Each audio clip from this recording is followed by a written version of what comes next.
Bon après-midi à tous. Le président de la République, Félix Tshisekedi, a ouvert hier lundi le forum sur la vaccination et l'éradication de la poliomyélite en République démocratique du Congo. C'était à Campeski Hotel. Suivez. Représentant plus de 50% de la population générale de la RDC, plus d'un enfant congolais sur deux est aujourd'hui exposé à un risque sérieux de contracter les maladies potentiellement mortelles. Cette recrudescence des maladies infectieuses telles que la poliomyélite ou la rougeole est plus que préoccupante pour les autorités du pays et les partenaires du secteur de la santé. Le Forum national sur la vaccination et l'éradication de la poliomyélite en RDC, ouvert ce lundi par le président de la République Félix-Antoine Tshisekedi Tshilombo, permettra d'élargir les réflexions au niveau technique et politique afin de renforcer la mise en œuvre de stratégies prioritaires pour la relance du programme élargi de vaccination. La participation de tous les partenaires techniques et financiers du secteur de la santé, des autorités politiques et administratives comme militaires et des responsables des entités territoriales décentralisées à ce travaux démontre de l'engagement politique et la redevabilité des autorités nationales et provinciales pour une réelle participation communautaire dans le processus d'éradication de ce fléau. Une lutte engagée avec en première ligne le premier des Congolais. En ce qui concerne l'enfant en particulier, je suis conscient du fait que, malgré les efforts soutenus du gouvernement et du peuple congolais et l'accompagnement de nos partenaires, notre pays enregistre encore aujourd'hui un taux de mortalité infantile parmi les plus élevés au monde. J'ai pris l'engagement d'inverser cet état de choses et j'y travaillerai sans relâche. Le pays attend de ces assises une analyse profonde des défis de la vaccination et des recommandations pertinentes capables d'impacter les statistiques de 2018 qui indiquent un pourcentage de 45 pour les enfants âgés de 12 à 23 mois incomplètement vaccinés. En ce qui me concerne, je peux vous garantir que durant mon mandat à la tête de ce beau et grand pays, la vaccination sera un des piliers majeurs du processus de mise en œuvre de la couverture santé universelle que j'ai initiée. Il sera question de pallier la faible couverture sanitaire et de qualité de soins, l'insuffisance de financement accordé aux activités de vaccination et le déficit informationnel à la base d'une certaine résistance à laquelle font face les agents de vaccination des enfants et des femmes en voie de procréer. Les travaux de ce forum se poursuivent en panel jusqu'au 23 juillet. Suite aux propos tenus par le jeune du PPRD sur une possible saisine de la Cour constitutionnelle au sujet de l'élection du chef de l'État pour le président de la dynamique Fachi, Didier Bidimbo, il s'agit tout simplement de personnes qui ne maîtrisent pas ce qu'ils disent. Il a dit au micro de Rémi Mboui. J'ai vu un monsieur qui se fait appeler jeune, mais qui n'est déjà pas jeune, je crois qu'il a plus de la cinquantaine, et qui raconte des inepties. Quand je dis ineptie, ineptie dans tous les sens du terme, ineptie, des choses qui ne sont juste pas réalisables. Ils vont faire déjà le FCC ou la partie du FCC n'ont jamais été partie prenante au niveau de la Cour constitutionnelle. Ils n'ont jamais contesté l'élection du président Félix Tshisekedi. Par rapport aux derniers arrêts de la Cour constitutionnelle, le débat, tout ce qui est contentieux électoraux, ils sont clos. Quant à l'élection présidentielle, tout a été clos au moment où le président a prêté serment, au moment où c'est sorti au niveau du journal officiel. Nous ne pouvons plus revenir à ça. Nous, la jeunesse, nous devons vraiment être prudents. Pendant les 18 ans passés, ou les 59 ans passés, ceux-là qui s'appellent jeunes, qui sont habillés en béret ou qui font du bruit, tout ça, quelle a été leur place? Faire des choses pour recevoir 5 000 francs congolais à la fin. Pas besoin de pression, les négociations sont en cours. Le patriarche Kitengeizu est là-dessus. Le président Jean-Marc Aboundé est là.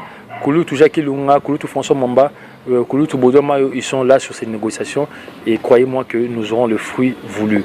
Ça prend du temps parce que, et en plus de ça, ce qui est encore drôle, ce n'est pas inédit. En Belgique, ça s'est fait. Ce sont des grandes démocraties. En Allemagne, la chancelière Angela Merkel, elle a gagné l'élection, mais elle a perdu le Parlement. Donc elle a dû négocier pour sortir un gouvernement. Et puis, les combattants de l'UDPS réunis autour de la structure Yoka Base, qui a pour mission de soutenir le mandat du chef de l'État, Félix Tshisekedi, ont marché le week-end dernier pour dire non au partage et concession du ministère des Souverainetés propre aux garants de bon fonctionnement des institutions de l'État conformément à la Constitution. Diano Alembo pour ce reportage. Une marche de soutien aux actions de Félix Tshisekedi, en même temps une occasion pour exprimer les besoins présents du changement qui passe par le choix judicieux des animateurs au sein des institutions du pays. Pour l'association politique Yokabaz, il est malaisé de négocier les ministères qui reviennent de droit au chef de l'État. Nous, Yokabaz, disons non au partage et concession de ministères de souveraineté propre aux garants de bon fonctionnement des institutions, M. Antoine Félix Tshilombo, le président de la République.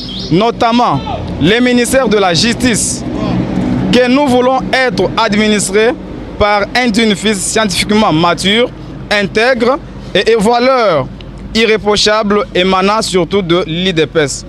Pour ne citer que le professeur André Mbata. Nous saluons à cet effet la présence remarquable de M. Augustin Kabouya, le secrétaire général de l'UDPS, aux assises de ces fameuses négociations, à qui nous réitérons notre soutien et demandons au groupe tout entier de claquer la porte au cas où le FCC voudrait toujours nuire notre leadership afin que les peuples, nous puissions nous prendre en charge. Au sujet de la mise en place du bureau définitif du Sénat, Yokabaz dit non au ticket FCC. Disons non à la candidature de M. Alexis Tambwe Mwamba à la présidence du Sénat et pensons que le mariage FCC-Cash constitue un véritable cauchemar qu'il faut écarter le plus tôt possible. Cette marche pacifique organisée par le groupe de Jonathan Mweni est un premier avertissement. Le président national de la structure a annoncé des actions de grande envergure au cas où les FCC persisteraient dans ce choix. La marche de Yokabaz de ce samedi 20 juillet 2019 est partie de la permanence de l'UDPS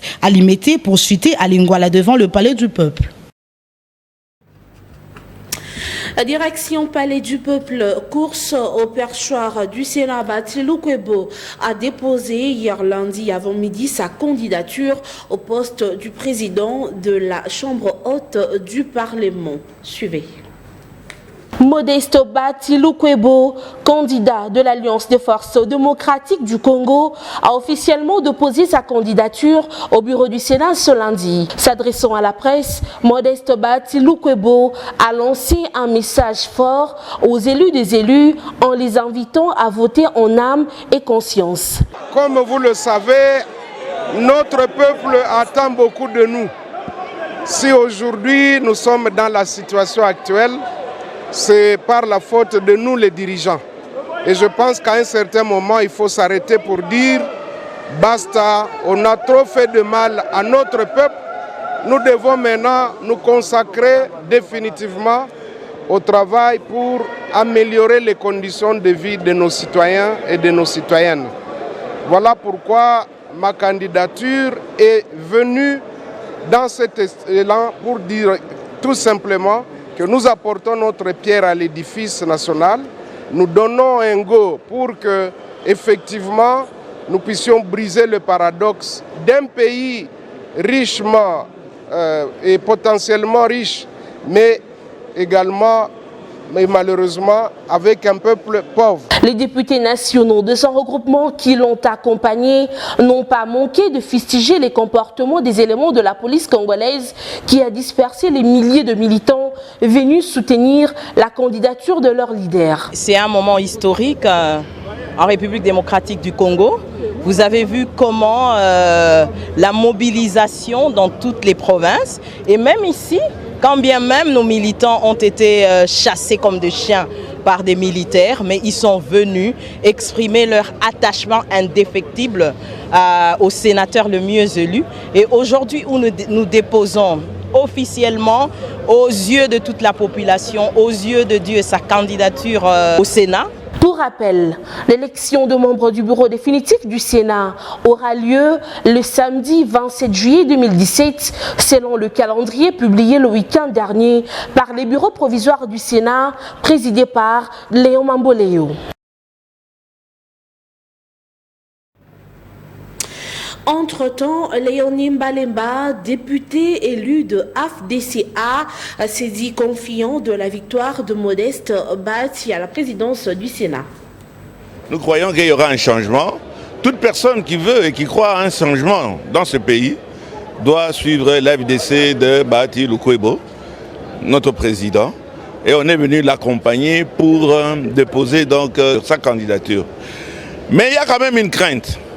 Car quand nous voyons ce qui se passe à gauche, à droite, chez les voisins, on est en train de craindre des coups bas. Puisque je ne pense pas qu'ils vont accepter qu'on aille dans un combat démocratique. Donc il y a des coups bas, comme j'avais déjà annoncé, des dénonciations calomnieuses, etc. Et nous attendons pour voir si réellement notre candidature sera acceptée et qu'on ne va pas chercher des pouces sur la tête de Bahati pour vouloir l'invalider. Donc qu'on aille dans un combat démocratique, que chacun sur le terrain montre comment il est populaire, et je crois que ça serait une bonne chose pour notre pays. Entre-temps, les jeunes leaders, toutes tendances confondues, réunis à une session de travail ce lundi 22 juillet 2019 autour des questions de l'heure, entre autres l'élection du bureau définitif du Sénat, décident de porter leur soutien à Modeste Bahati pour des raisons qu'ils évoquent dans cet élément de Dadi Sumbo. C'est en toute indépendance et responsabilité que le jeune leader des partis politiques, mouvements associatifs et mouvements citoyens ont décidé d'apporter leur soutien au professeur Modeste Bahati Lukwebo, qui, selon eux, incarne un Sénat responsable.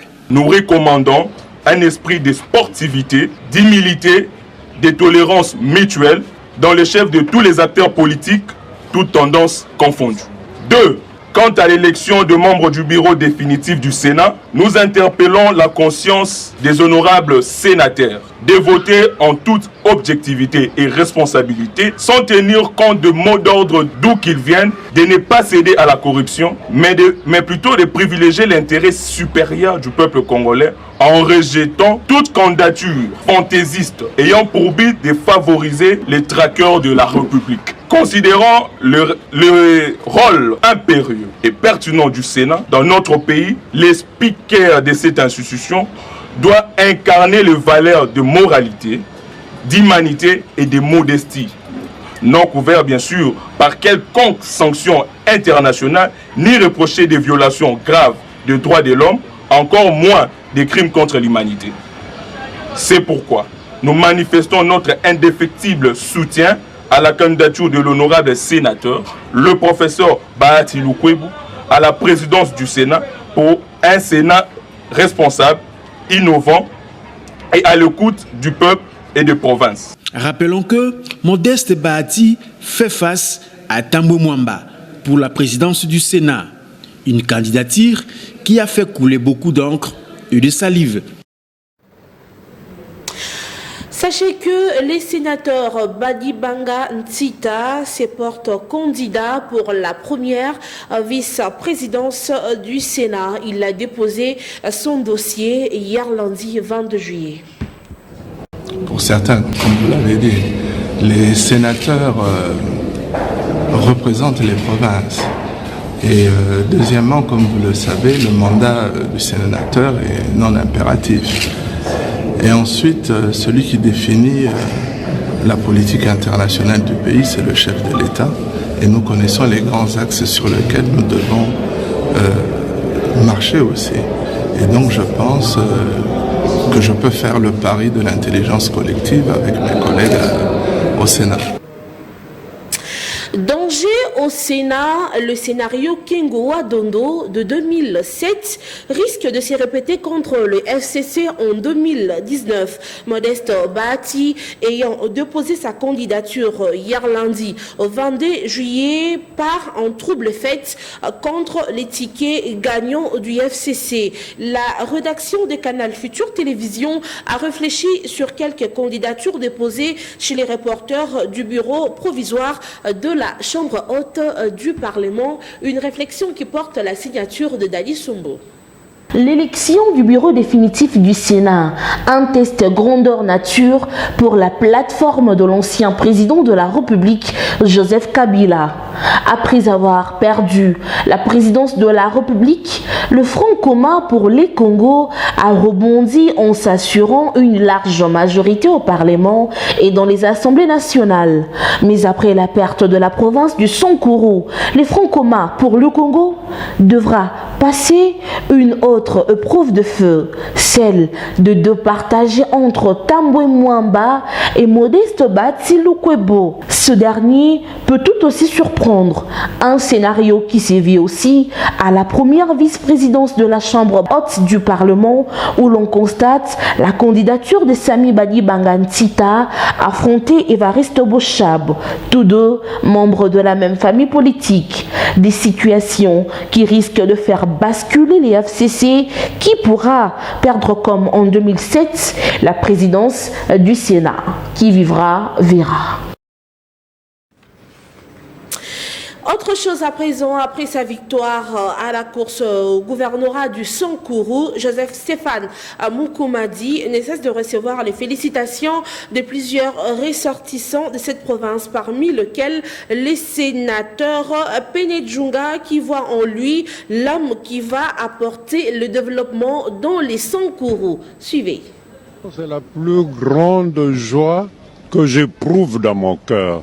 Et comme je me trouve devant une inexprimable joie, je me retourne d'abord vers le Seigneur notre Dieu qui a permis que les choses se passent de cette manière-là. Tout le Sankuru est en train de vibrer. Comme je l'avais dit là au départ, je dis les enfants, les députés provinciaux du Sankuru révolutionnaire ont prouvé qu'ils l'étaient réellement. Il y a eu des tentations, il y a eu des tentatives d'argent, de beaucoup d'argent, mais ils ont résisté. Et aujourd'hui, ils ont prouvé que le Sankuru vaut des millions, des milliards d'argent. Ce n'était pas le 20, le 30 ou le 35 000 qui pouvaient les arrêter de relever le Sankuru. Et c'est ça ma grande joie. Mais ce matin, je lui ai téléphoné, c'était pour l'encourager. Mais je ne l'ai pas eu, je crois qu'il était en train de se débarbouiller. Je vais l'appeler de ce pas sur les émotions et tout ça, et je lui ai demandé, je ne lui donnerai pas de cause, je lui ai dit, toi tu dois prendre des engagements devant l'Éternel, notre Dieu. Que c'est toi qui va introduire le développement au Sankuru. Et dit, nous sommes là autour de lui pour le faire, pour le développement du Sankuru. Tout de suite, on n'a pas le temps à perdre. En vacances parlementaires dans la province du Congo central, l'honorable Jonas Tshundu a communié avec sa base. C'était donc le week-end dernier. Les retours auprès des souverains primaires restent une préoccupation majeure pour le député national Jonas Tshundu. Accueilli chaleureusement à travers une caravane motorisée en passant par les cités et villages de sa circonscription électorale, notamment Lukula, Sioni, Mbatambengi, Yezi et Mbakakosi, près de la frontière de l'Angola. Accompagné par l'interfédéral du Congo central, Nana Ngembo, avec comme objectif sensibiliser la population de ce coin à soutenir la vision du chef de l'État, celle de rendre les Congo pays émergents et aussi redynamiser et implanter les partis Union pour la Nation congolaise UNC, parti cher à Vital Kamerhe. Satisfait de sa visite, les habitants de ce coin du pays n'ont pas manqué de mots pour remercier Jonas Tshundu pour le rôle qu'il joue de sa base auprès des autorités compétentes. Grâce à cela, plus de tracasseries routières dont ils étaient victimes, aucune présence de troupes angolaises, moins encore les enlèvements successifs. Signalant que dans le cadre de ces vacances parlementaires, que l'élu du Congo central va poursuivre sa tournée à Mwanda, Boma, Patou, Lemba et Inga. Sachez aussi que la deuxième cohorte des communicateurs du RDT sera lancée de ce mercredi 24 juillet 2019. Les objectifs de cette initiative nous sont donnés dans ce reportage de Dadi Sumbu. Suivez. Pas une commune, quartier ou rue sans le RDT. Tel est l'objectif poursuivi par cette plateforme initiée par le président de la République et dirigée de main de maître par Maître Sylvain Mutombo. Des formateurs, des jeunes du RDT s'appliquent chaque jour à lancer sur le plateau des chaînes de télévision et radio des communicateurs aguerris. Tshisekedi, c'est une école, Tshisekedi, c'est un credo.